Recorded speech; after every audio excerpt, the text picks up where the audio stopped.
The mic behind. My name is Pascal. I'm a teacher by profession.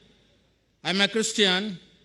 Taking for granted that you agree the Gospels translated in English, which we Christians believe, I will quote these examples. Number one, in all the four Gospels, when Christ came out of the waters of baptism, there was a voice from heaven saying, "This is my beloved Son, in whom I am well pleased.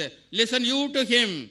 In the same way, number two, on Mount Tabor, when he was transfigured and when his face shone like the sun, there was a voice from heaven saying, "This is my beloved Son, in whom I am well pleased. Listen you to him."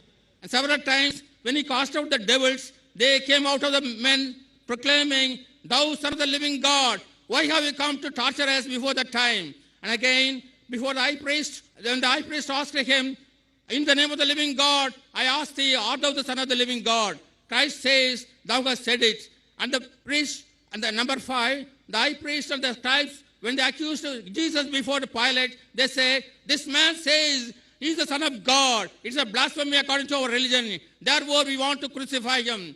Pilate didn't know about it. The very reason why they wanted to put Christ on the cross is that he claimed himself to be the Son of God. Because even though he didn't directly say, "I am the Son of God," it is indirectly said. Suppose I say, "You are Dr. Zakir Naik and you are MBBS doctor," and you tell me, "Yes, brother, you have said it." Is it not amount to saying that yourself saying, "I am Dr. Zakir Naik, MBBS."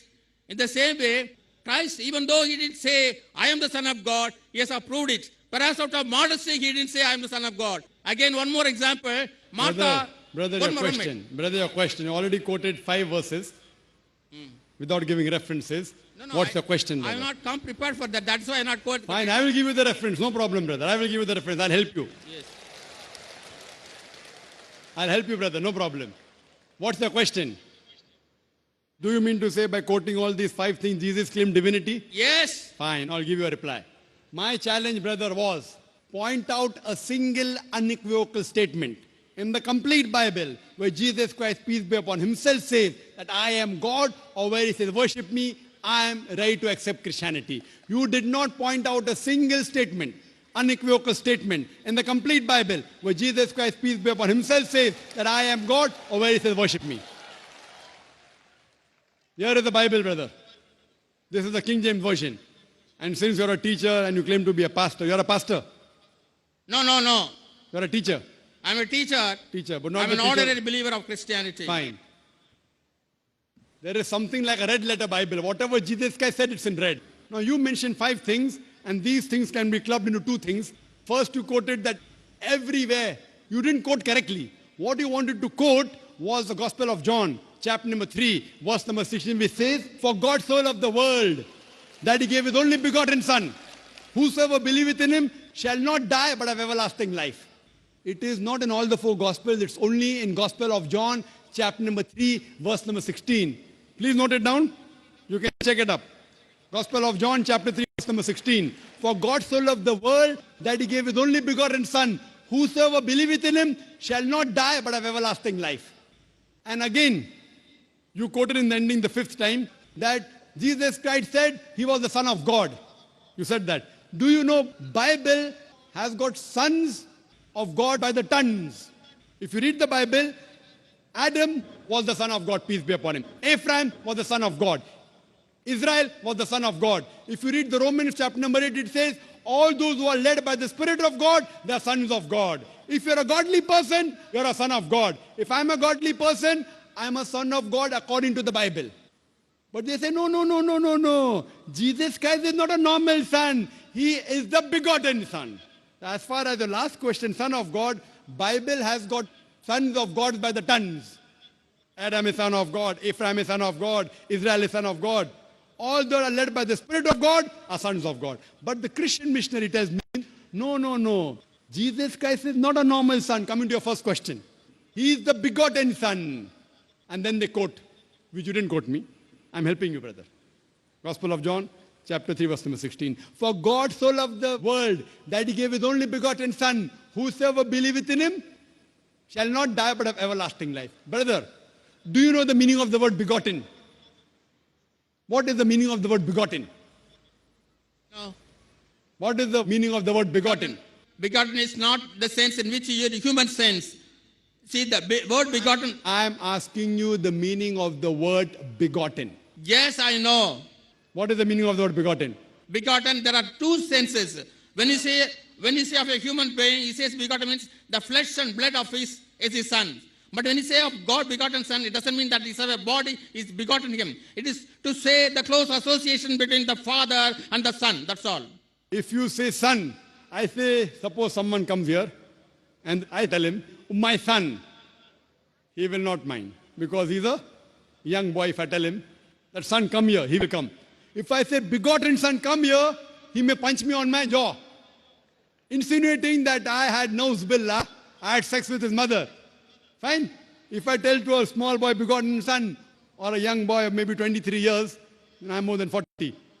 If I say begotten son come here, he may punch me on my jaw. Why? Begotten means sired by God. Sired, it belongs to the lower animal functions of sex. And that's the reason, if you read the Revised Standard Version of the Bible, revised by 32 Christian scholars of the highest eminence, backed by 50 different Christian denominations, they say this word begotten in Gospel of John, chapter number 3, verse number 16, is an interpolation, is a concoction, is a fabrication, and they threw it out of the Bible. Do you know that?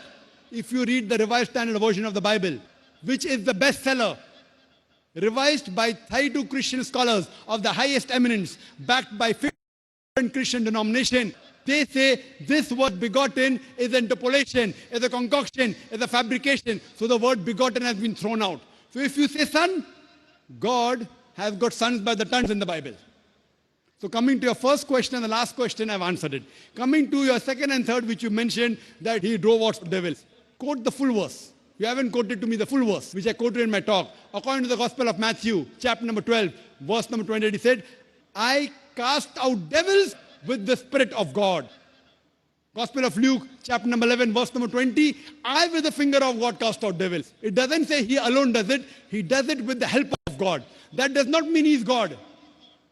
All these verses you quoted, they clearly mentioned that he was a messenger of God. He wasn't God himself.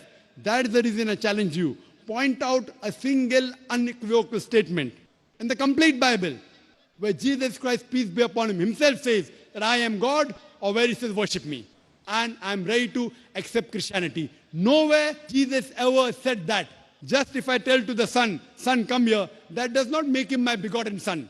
Fine? The same way, if you tell me that I will call you Dr. Zakir Naik, fine? And if I don't object, that doesn't, it may be true, may be wrong. People say, Dr. Zakir Naik, scholar. I don't consider myself to be a scholar. I consider myself to be a student of knowledge. If people call me scholar, and if I continue, that doesn't mean I accept it. They consider me to be a scholar. I don't consider myself to be a scholar. Always refer to myself as a student of knowledge, a talib ilm. So you, what you have to point out from the Bible is, anywhere in the Bible, it should be in red letter. Red letter means the words of Jesus Christ, peace be upon him. Point out a single statement, unequivocal statement, an unambiguous statement from the complete Bible where Jesus Christ, peace be upon him, himself said that I am God, or where he says worship me, I am ready to accept Christianity.